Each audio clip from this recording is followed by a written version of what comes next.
Hello, and thank you for joining us for this technical assistance webinar. My name is Katie Booth, and I'm part of the CoreSets technical assistance team.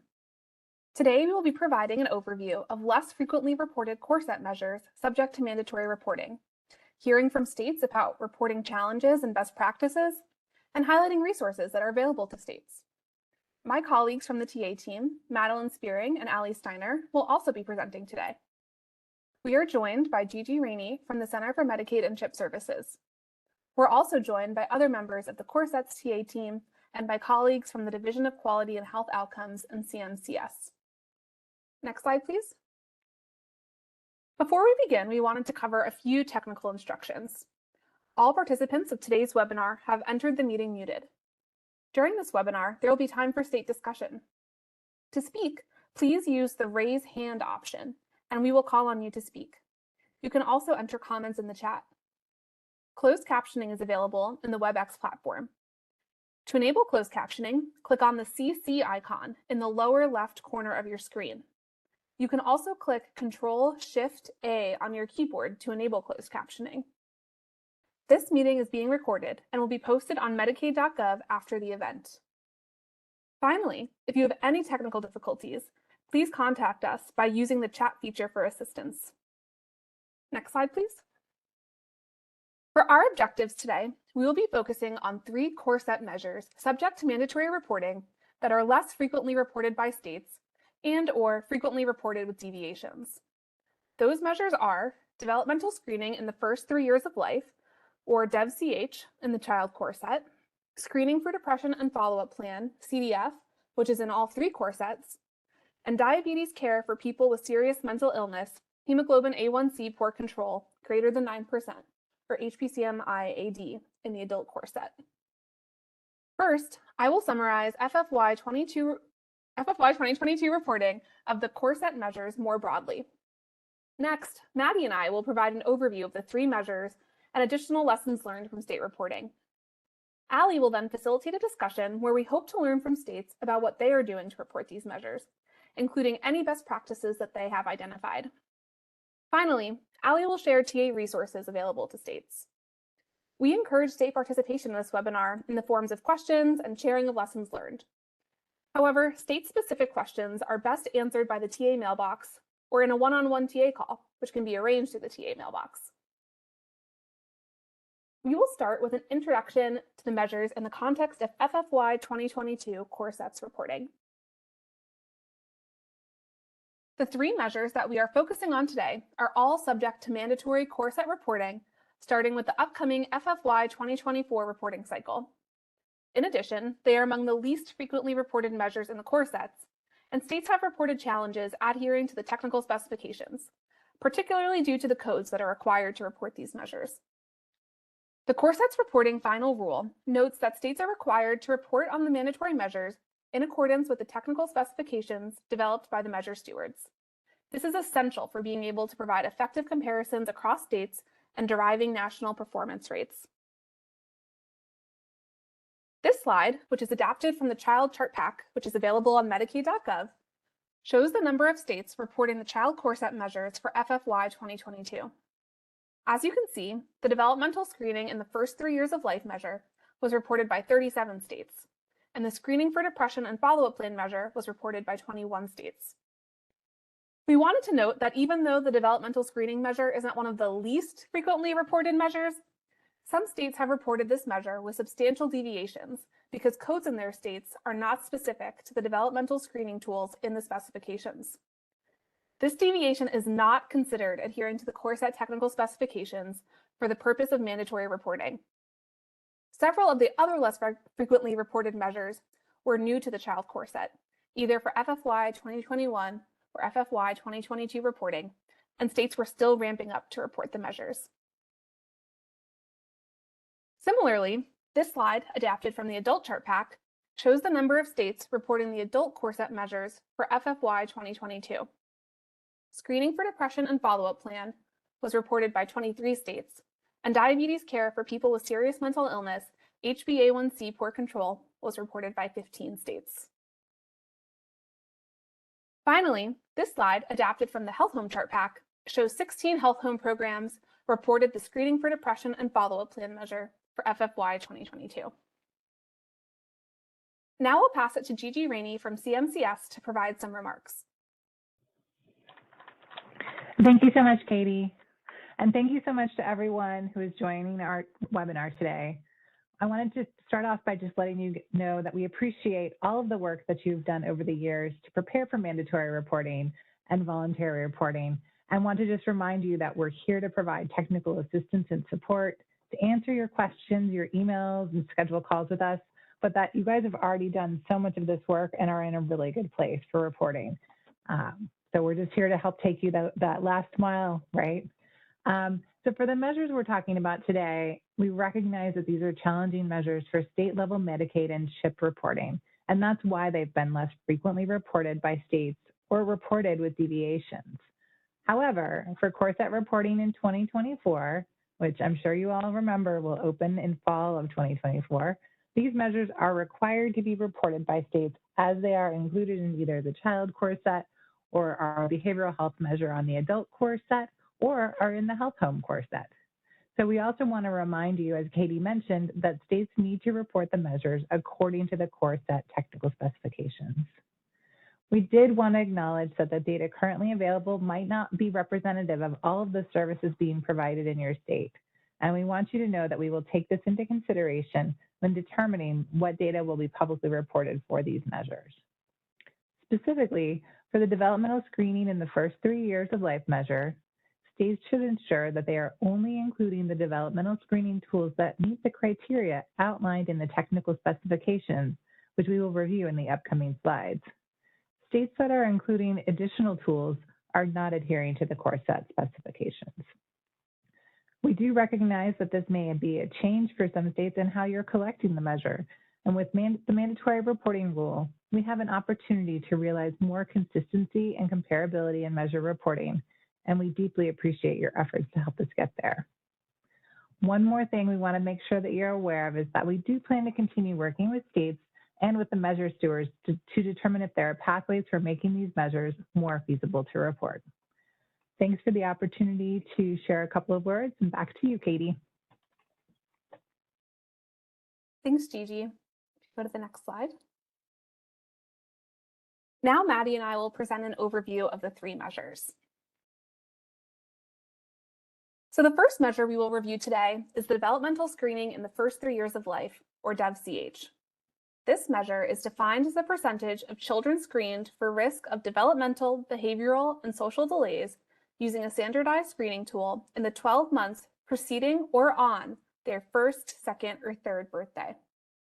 Oregon Health and Sciences University is the measure steward for this measure, and the data collection method is administrative or hybrid. The denominator for each rate includes children in the eligible population who turn the appropriate age during the measurement year. For the administrative specifications, the numerator for each rate is the children in each denominator who had a claim with CPT code 96110 before or on their birthday during the measurement year. Next slide. The numerator definitions continue on this slide. So for the medical record specifications, the numerator for each rate is the children in each denominator who had a screening for risk of developmental, behavioral, and social delays using a standardized screening tool that was documented before or on their birthday. We want to call attention to the note on what is required in the medical record. Documentation in the medical record must include all of the following: a note indicating the date on which the test was performed, the standardized tool used, and evidence of a screening result or screening score. There are no exclusions for this measure. This slide covers the criteria for the developmental screening tools for the measure numerator.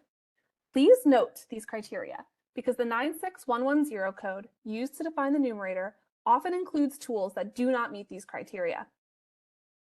As shown on this slide, this measure is anchored to recommendations focused on global developmental screening, using tools that identify risk for developmental, behavioral, and social delays. Tools must meet criteria related to developmental domains, established reliability, established validity, and established sensitivity and specificity. This slide outlines examples of tools that meet the criteria mentioned on the previous slide and examples of tools that do not meet these criteria. We wanted to call out that this measure is intended to capture global developmental screenings only. Domain-specific tools, such as those focused on socio-emotional development or autism, should not be included in the measure numerator and would not be considered adherent to the core set technical specifications. In other words, use of ASQSE and MCHAT do not qualify for this measure. States must carefully review the billing policies in their states when using the administrative-only version of the specifications to ensure they include only global developmental screening tools. The number of states reporting the DEV-CH measure increased from 31 states for FFY 2020 to 37 states for FFY 2022. However, the note includes a couple of caveats about state reporting with deviations from technical specifications. For FFY 2020 reporting, one state reported that it used other specifications. In addition, across the 3 reporting years, several states reported that they deviated from the technical specifications, including counting codes that were not limited to global developmental screenings. Beginning with FFY 2024 mandatory reporting, CMS would count these states as using other specifications, and this will not meet the requirement for adhering to the technical specifications. We wanted to acknowledge a few of the key reporting challenges states have reported. States have flagged challenges related to available data, including that CPT code 96110 is not available for use in the state. Screening tools allowed for CPT code 96110 under state guidelines do not align with the intent of the measure, and that medical record review is required for states that cannot calculate this measure accurately using claims data.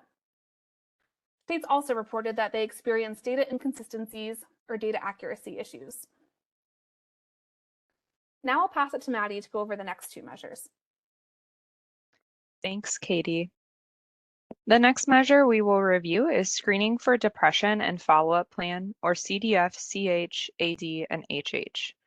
This measure is defined as the percentage of beneficiaries screened for depression on the date of the encounter or 14 days prior to the date of the encounter using an age-appropriate standardized depression screening tool. And, if positive, a follow-up plan is documented on the date of the qualifying encounter. As a note, the qualifying encounter is an outpatient visit during the measurement year, identified through CPT and G codes. We want to note that this measure is intended to promote primary prevention as well as integration of primary care and behavioral health care. This measure focuses on the population that has not previously been diagnosed with depression or bipolar disorder. The measure steward is the Centers for Medicare and Medicaid Services, or CMS, and the data collection method is administrative, or EHR. Please note that this measure is not specified for hybrid methodology using medical chart reviews. This measure is collected for the child, adult, and health home core sets. The denominator for this measure is the eligible population with an outpatient visit during the measurement year. The numerator for this measure is defined as beneficiaries screened for depression on the date of the encounter or 14 days prior to the date of the encounter using an age-appropriate standardized depression screening tool. And, if positive, a follow-up plan is documented on the date of the qualifying encounter. The numerator is calculated using one of the following codes. G8431, where screening for depression is documented as being positive and a follow-up plan is documented, or G8510. Screening for depression is documented as negative, a follow-up plan is not required. Next slide, please. This slide lays out the exclusions and exceptions for this measure. For exclusions, as I noted earlier, a beneficiary is not eligible if they have been diagnosed with depression or bipolar disorder. For exceptions, a beneficiary that does not meet the numerator criteria and meets the following exception criteria should be removed from the measure denominator for the following beneficiary and medical reasons. First, the beneficiary reason is that the beneficiary refuses to participate. And there are 2 medical reasons.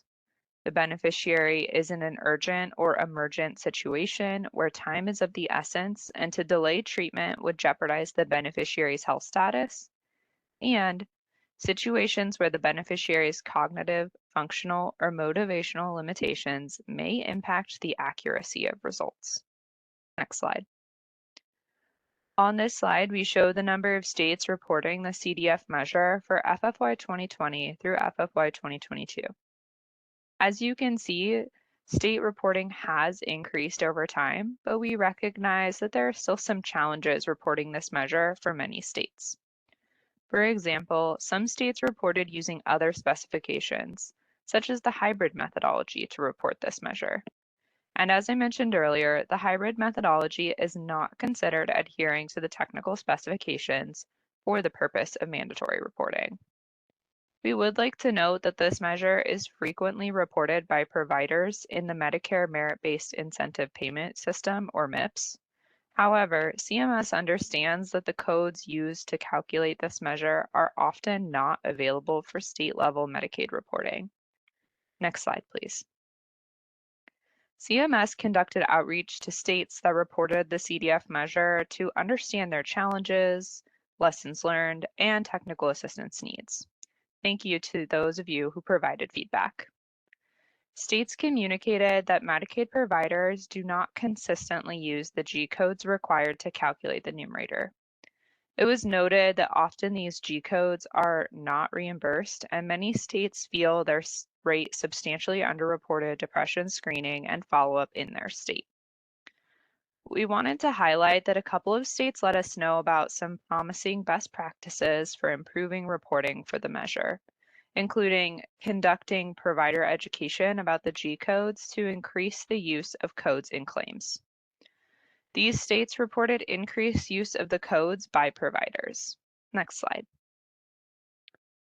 We reviewed the reasons for not reporting for CDF, CH, AD, and HH for FFY 2022 and found similar themes such as inconsistent use of G-codes by providers, codes included in the measure are not billable or widely used, states use other types of psychometric assessments, or the state prefers to use EHR data, which is not currently available. Next slide, please. The last measure we will review is diabetes care for people with serious mental illness, hemoglobin A1C, HbA1c, poor control, greater than 9%.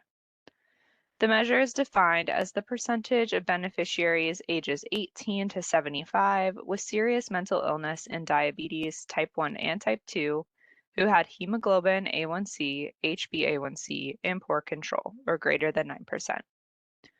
National Committee for Quality Assurance, or NCQA, is the measure steward. The data collection method is administrative or hybrid. The denominator for this measure is beneficiaries who are ages 18 to 75 as of the end of the measurement year, have a diagnosis of a serious mental illness, and have diabetes. The slides and the technical specifications provide more detail about the denominator criteria. Next slide. For the administrative specifications, the numerator is defined as a beneficiary whose most recent hemoglobin A1c level is greater than 9% or is missing a result, or if a hemoglobin A1c test was not done during the measurement year. We would like to note numerator compliance can be determined through lab value sets or CPT Category 2 value sets. States that use CPT Category 2 codes to identify numerator compliance must search for all codes in the 4 value sets referenced in the specifications and use the most recent code during the measurement year to evaluate whether the beneficiary is numerator compliant. For hybrid specifications, the numerator is defined as beneficiaries whose most recent HbA1c level performed during the measurement year is greater than 9% or is missing, or was not done during the measurement year, as documented through laboratory data or medical record review. Next slide, please. This slide outlines the exclusions for this measure. Next slide. On this slide, we show the number of states reporting HPCMI-AD. As you can see, the number of states reporting has increased over time, but CMS recognizes that many states are still having challenges and that there is a variation in the data reported across states. Next slide. We reviewed the reasons states gave for not reporting this measure for FFY 2022, and states noted challenges with data availability, including limited use of CPT Category 2 codes, and hemoglobin A1C values are not available in claims data. Also, this measure requires medical record review for states where administrative claims do not include numerator codes. Next slide. Now I will pass it over to Allie to lead the state discussion about these measures. Thanks, Maddie. Next slide, please. So we'd like to dedicate most of the rest of this meeting to hearing from states about their experiences calculating these measures. And before we begin, we'd like to share a few goals for the discussion. We understand that there are challenges with these measures, and we hope to keep this discussion as solution-focused as possible. We ask you to build on previous comments and to not repeat challenges that have already been stated. And if you're making changes or trying new approaches to report these measures, we'd love to hear about those efforts. So next slide, please. We'll start by discussing the developmental screening measure. We've included some questions to prompt the discussion. So for example, if your state is calculating the measure, we'd like to hear about your approach and any lessons learned, particularly for ensuring that you're only including global developmental screenings that meet the measure criteria. If your state doesn't report the measure, we'd like to hear about what you've tried, whether you have questions for other states, or if you have specific TA needs.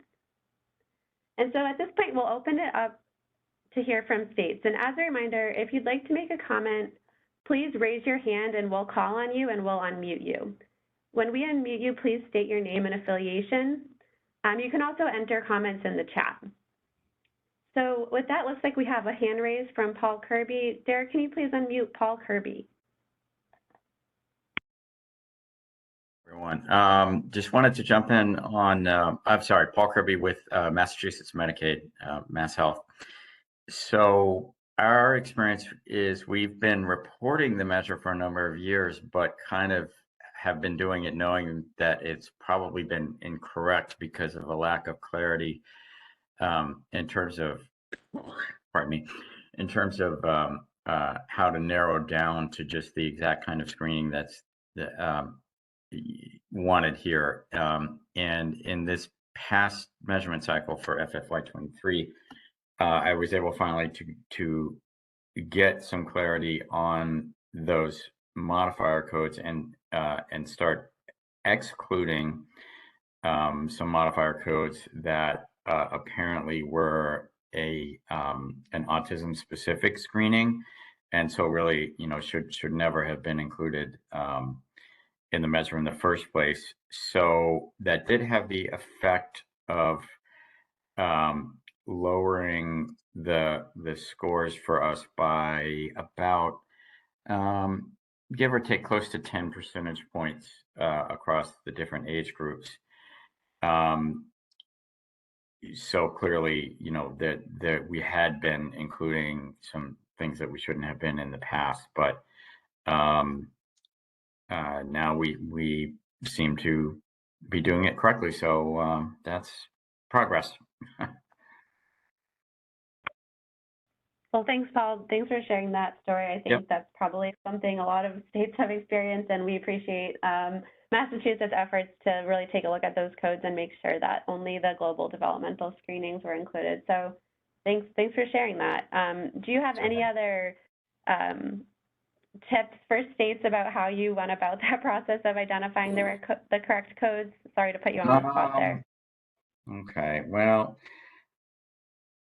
not really, because I think this stuff is so idiosyncratic. I kind of just found out about it because one of my colleagues who had been working, let me back up a little bit. We have an accountable care organization quality program that's been in place since our last waiver, so about 5 years now.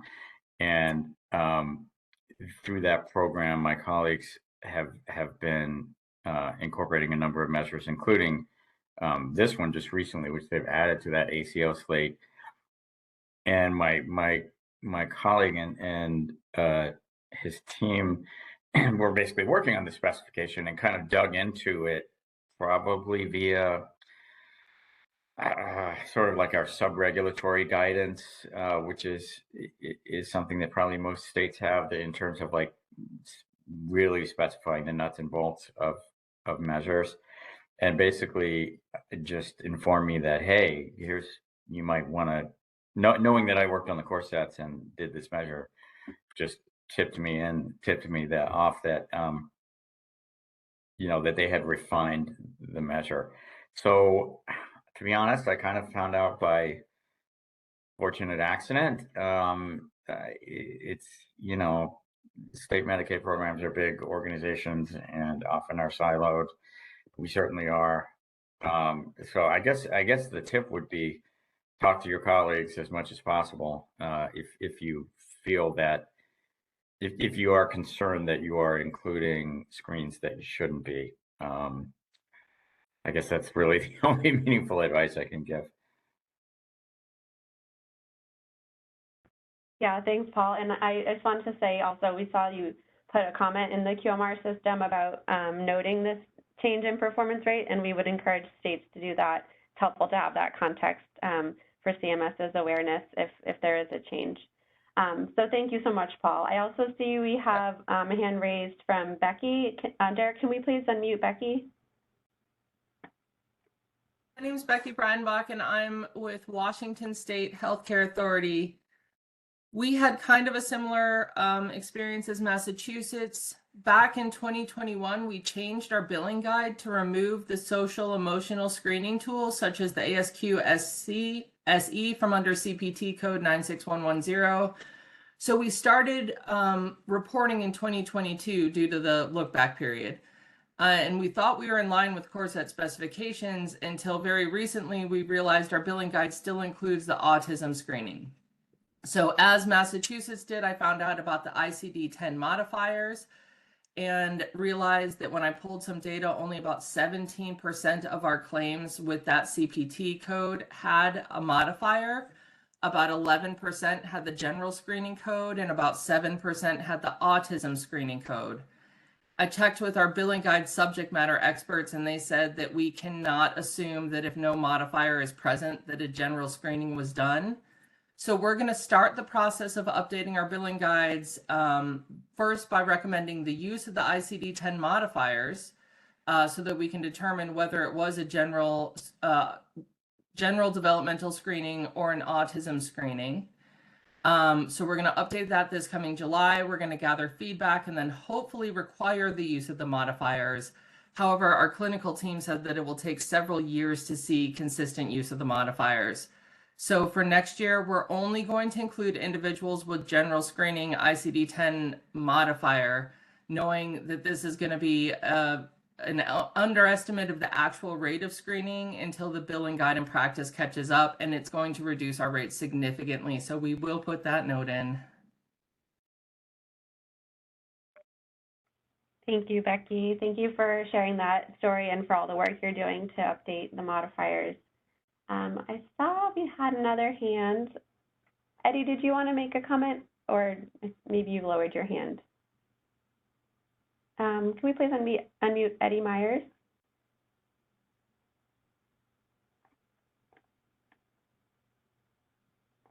Eddie Myers from Louisiana, and I just wanted to comment that in the past we had the problem of not having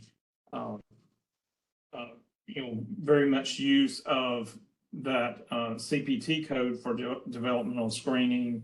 And in February of 21, the state issued a policy, that it covers that code, and then, that indicates that it should be used, for AAP, Bright Future standardized screening tool. And so that for for last year's reporting, 23 reporting for measurement year 22, we were able to report, a more accurate rate for the first time.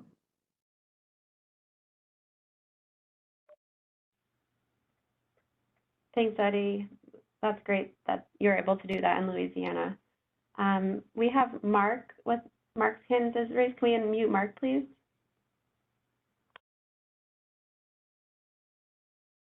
It's Mark Rizzuti from Ohio Medicaid. I was just wondering what the data source was for the modifiers that you've been talking about, and are they included in the CMS core set value sets or not? Yeah, thanks, Mark. I can answer that question. Just to clarify, the measure does not require use of modifiers. However, it states that they can be used depending on the intent of the modifier in your state. So the specifications give some examples of modifiers. They give some examples of cases where a modifier should and shouldn't be used. I would encourage you to take a look at the technical specifications, but if you have specific questions about modifiers, whether or not they meet the intent of the measure, and you could provide maybe some state-specific context about how those modifiers are intended, we'd be happy to take your question through the TA mailbox and potentially follow up with the measure steward to confirm. Okay, thanks.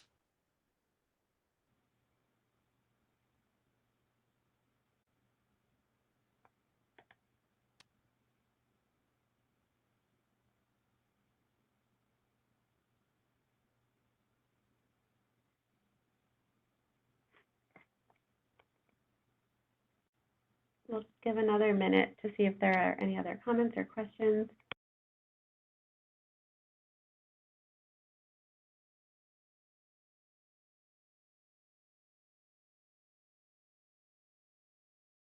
We did receive a question about what an ICD-10 modifier is. So some billing codes will have a modifier attached to it. So for example, the specifications give an example of the Z1342, which can be used to indicate an encounter for a global developmental delay. So that's just one example, but this would be something attached to the claim that would give further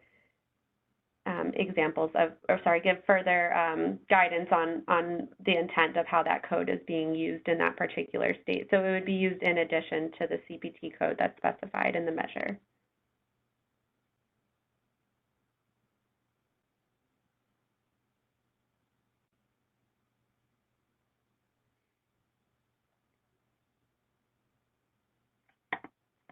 We're getting a few comments in the chat, so just give me 1 second. We have a comment from New York that says in New York State, we have created a measure that request requires a CPT code 96110 and ICD-10 code Z1342. We require the plans to calculate and submit this measure.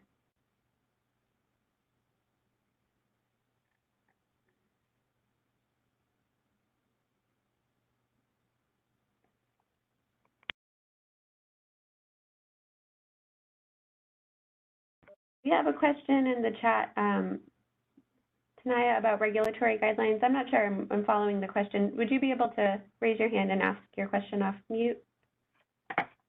Derek, can you please unmute Tanaya? Thank you. Regards to what Paul Kirby was saying from Massachusetts about regulatory guidelines, and I just wanted to clarify if he meant the billing guides. And he also alluded to, the siloing from certain areas in states. I certainly agree. That could certainly be a solution or something that states have to think about. The person who is calculating the core metrics, where are they in relation to folks who put the billing guide together that specify which codes providers are using and submitting to the state for billing. You know, one of the things that Becky mentioned from Washington was that I'm also from Washington, that, you know, she works very closely and with those billing guide folks to find a solution and, you know, kind of think of some corrective action. So it, you know, sort of like, you know, maybe Paul can speak to some of that a little bit, like finding out where some of those silos are, and or finding the point person is sometimes a huge challenge. And so I just wanted to ask him if that's what he meant when he meant regulatory guidelines. Thank you.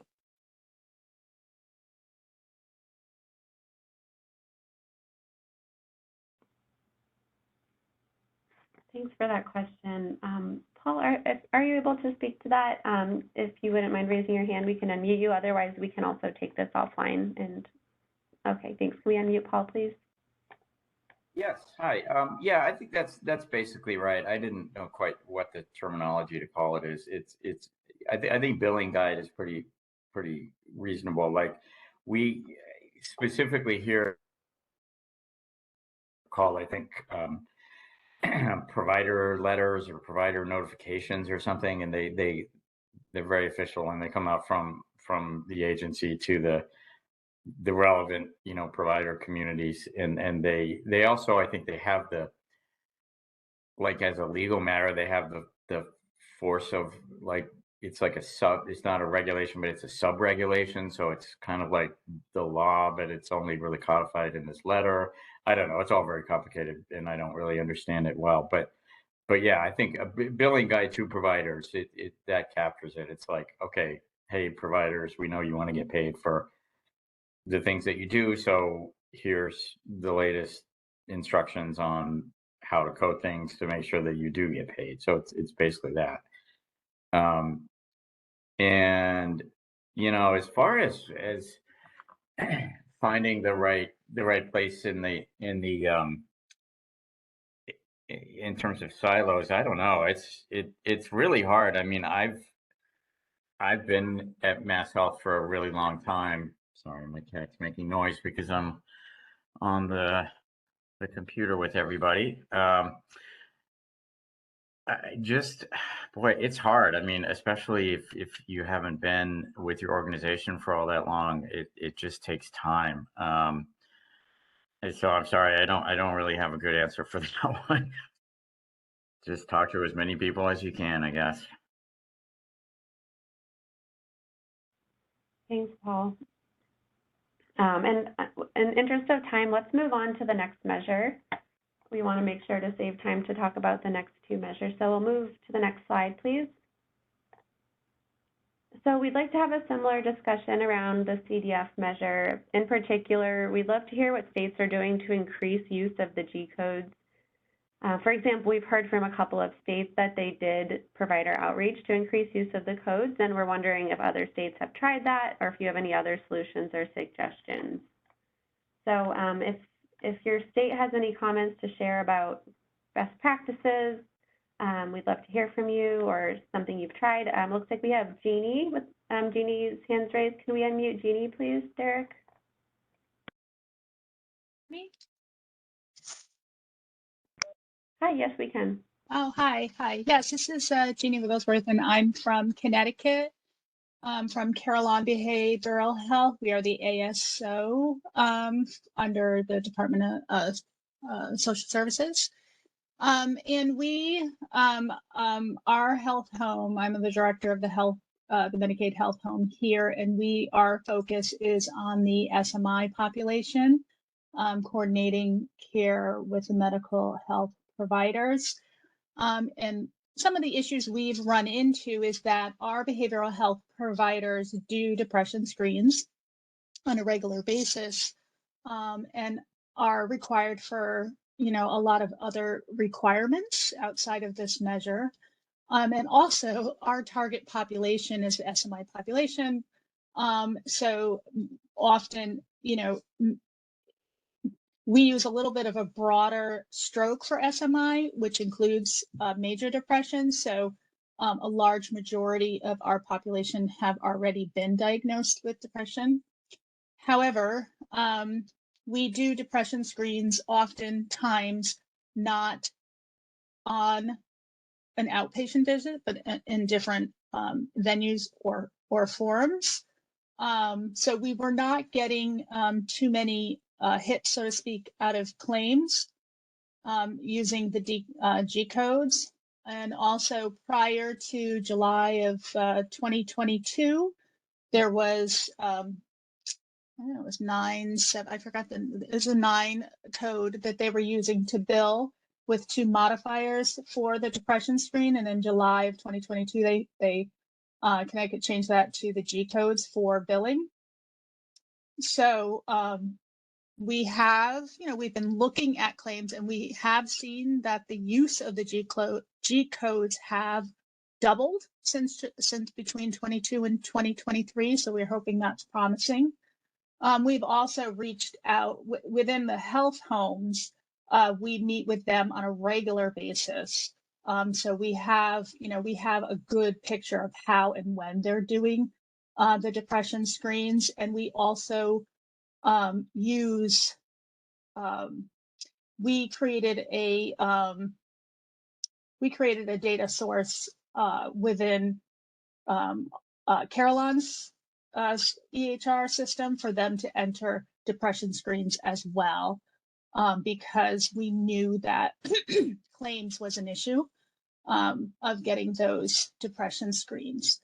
And I guess my only comment for maybe improving is I think this measure is beneficial, but I feel like it's really has, 2 maybe distinct purposes. And one is really geared more towards the health home that is maybe the medically based health home, and then more and different purpose really for the behavioral health health home.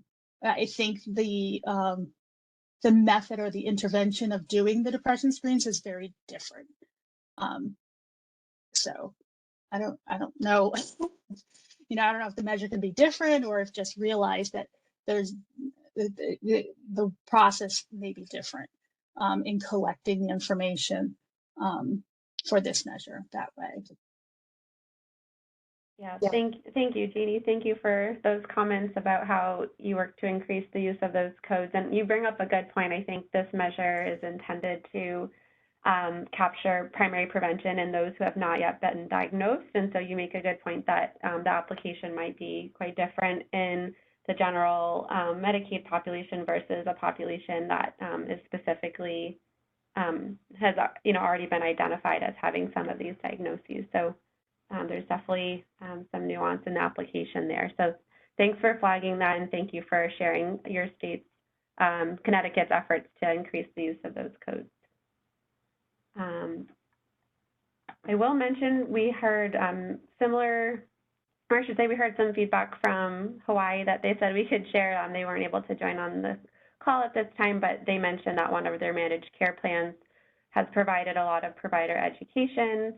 They're specifically working with providers and other office staff on the use of the codes, and they've been working with the providers and office staff to identify barriers and establish new workflows that encourage the use of those codes.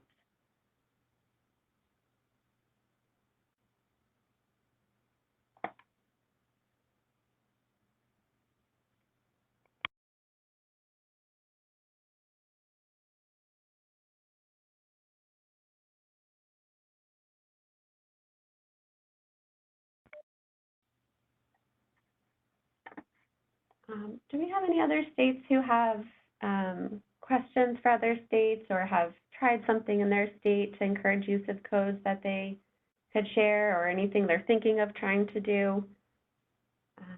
Maybe you don't have the results yet, but something you were considering in your state that might provide some insights to other states.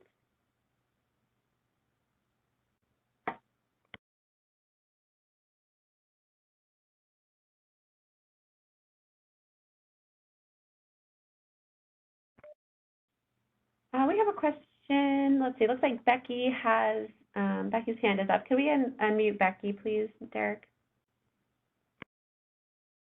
Hi, this is Becky Breinbach from Washington State HCA again. So you asked what we were doing in regards to this, and we did share this on a TA call with CMS. But since there was some pushback to using the Medicare G codes for Medicaid billing and requiring them, since they're really a reporting code, we are looking at using the CPT codes with modifiers to indicate whether the screening was positive. They're U modifiers, and we are using them to indicate whether the screening is positive or negative, and it requires a follow-up plan as well. So that's our alternative to using the G codes, because it seems that we will not be able to require them.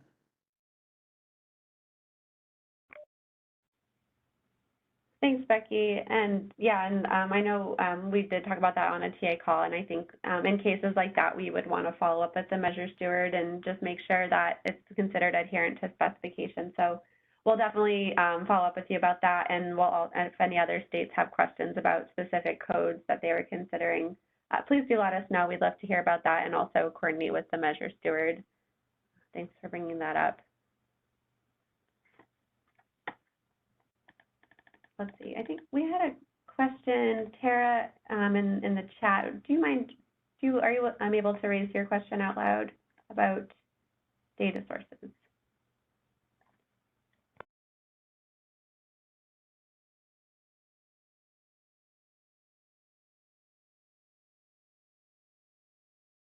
Or I can read the question. There's a question about if there are any plans to utilize other external sources, not codes from claims.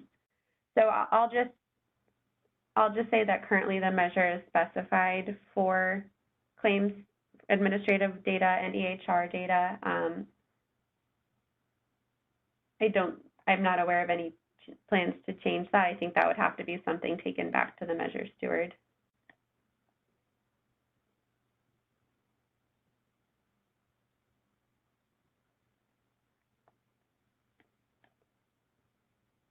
I know one question we received when the TA team did outreach to states was whether other states are paying for G codes, because it sounded like some states were not. If there are any states that are paying for G codes, or any states that recently started paying for them, any states that started recently reporting this measure that has anything that they could share, we're interested in hearing anything about that process and how you got to start reporting this measure.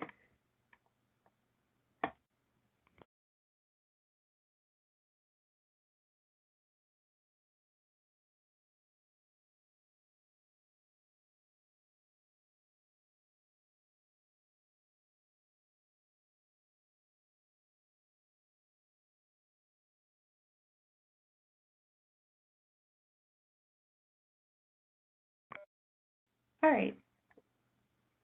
Well, at this point, I'm not hearing a lot of comments. If you think of anything you wanted to send offline, we'd be interested in hearing any solutions that come to mind. But we will move on to the next measure. So we'll talk about the HPCMI measure now. We understand that states have some similar challenges with the codes available to report the measure, especially using administrative data alone, and we'd love to hear what approaches your state has taken. For example, does your state report using administrative data only or using the hybrid method? Has your state done anything to increase the use of codes needed? So are there any states that have been reporting the HPCMI measure that could share any insight into their approach? Just a reminder, if you can raise your hand, we'll make sure to call on you to come off mute.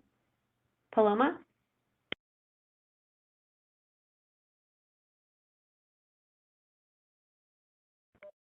Derek, can you unmute Paloma, please? Yes, so I'm from New York. Hi, everybody. This is Paloma Luisi. We do report this measure, but yes, we have to do it hybrid. So, we pull it in from the poor HbA1c control data that we get from the plans, and then we use our member level file to identify members with an a serious mental illness diagnosis using a code from our sister agency, Office of Mental Health.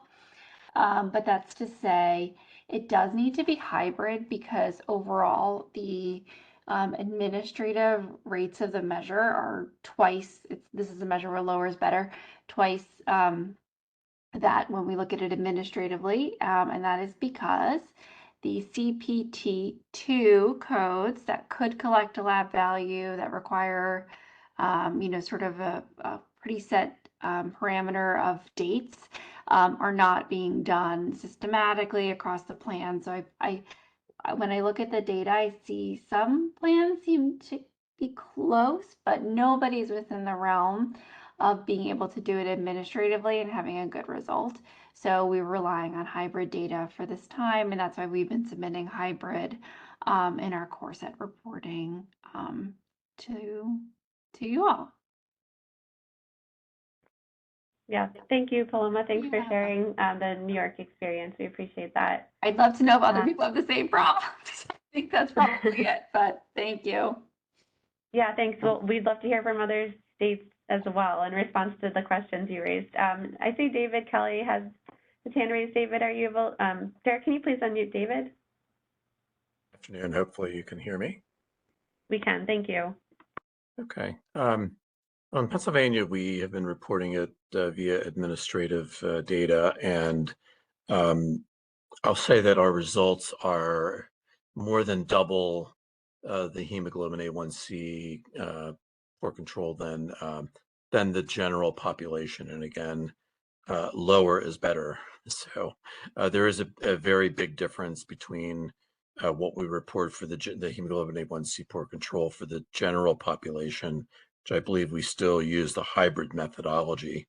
So with that being said, we have our MCOs for many years were allowed to send to providers an incentive to gather quality measures electronically, and that was kind of vaguely worded. Some of our plans interpreted that as working with providers to get them to use CPT2 codes for, I believe, high blood pressure and for diabetes. So some of our plans, because of that past activity, have relationships with larger volume practices, perhaps some of our patient-centered medical homes, where they are able to gather information, using the CPT2 codes. I can't recall if the SNOMED codes, I think they're allowable as well. So, so I know that one of our plans who performs better than some of the others has particularly spent a lot of time and energy on that effort. And then another one of our plans that also is part of a very large health system may have have similar relationships with those high volume practices where they're able to pull CPT2 codes or SNOMED codes from those practices and/or labs. So I will say that it would really be interesting if we did a hybrid to see the comparison between what we're reporting administratively versus hybrid. But it is what it is, and we're going to continue to work with our MCOs and practices to really try to get as much information as we can. And I'll go back to the previous two measures. One strategy that we've used with some success is we have learning networks for our patient-centered medical home, and many states have health home programs. And if you have a learning network, that may be a good opportunity, outside of sending, an email with a bulletin or a billing instructions, actually covering that during the learning network, and then showing them, how to actually go through and add that, put those codes and add them onto the claims so that they're getting credit for. So that may be another strategy for the previous two measures. So that's what we're doing. No great magic here, and our results are less than stellar. Let's put it that way. Thanks, David. Still very helpful for you to share those strategies, and thanks for the work that Pennsylvania is doing to try to increase the use of those codes. So thanks for sharing those comments. In the interest of time, let's move on to the next slide, please. So just a couple quick follow-up notes. So first of all, thanks to the states that chimed in with what they're trying. We want to just reiterate that CMS understands these measures present challenges, but states should adhere to the technical specifications and report the data, even if the rates are low or high, depending on the measure. And as Gigi mentioned earlier, CMS will take data quality into consideration when determining what to publicly report. And so we heard from a few states about their approach to reviewing billing policies or increased use of G codes. We've also heard from states that they think the medical record data for HPCMI is more reliable. And so CMS and the TA team will definitely take back what we heard and think about how to make use this information to make reporting more feasible. And we just wanted to also remind folks that on May 13th, there'll be an office hours where we can continue discussing these measures. So if we go to the next slide, please, and we'll go to the next slide, please. So just as a reminder, we encourage states to reach out to the MAC Quality Team mailbox with any questions about these measures or to set up a one-on-one session. And as I just mentioned, there's going to be an office hours on Monday, May 13th at 2 p.m. Eastern. We'll continue this discussion. We also wanted to flag that CMS recently posted a frequently asked questions resource that covers topics related to mandatory reporting. It's available on the reporting resources page of Medicaid.gov, and these slides will be posted along with the recording in the coming weeks on Medicaid.gov. In September, CMS will host a webinar on reporting the core set measures in the online reporting system, including highlighting system changes related to mandatory reporting. Next slide, please. So on the next few slides, we've listed technical assistance resources available on Medicaid.gov. We've gone through these in previous webinars, so in the interest of time, we won't go through them, but we just wanted to remind states that they're available. Next slide, please. Next slide, please. And we'll go, next wanted to stop on this slide real quickly. This is, as a reminder, I just mentioned there's a new frequently asked questions resource on Medicaid.gov. Also, the stratification resource for FFY 2024 reporting was recently posted. Next slide, please. And one more slide, please. And so with that, we'd like to thank everyone for participating in today's webinar. We encourage you to please take a moment to complete the evaluation as you leave, including any ideas for other helpful future TA topics. And so with that, thanks everyone for your participation, and we hope you have a nice rest of your day.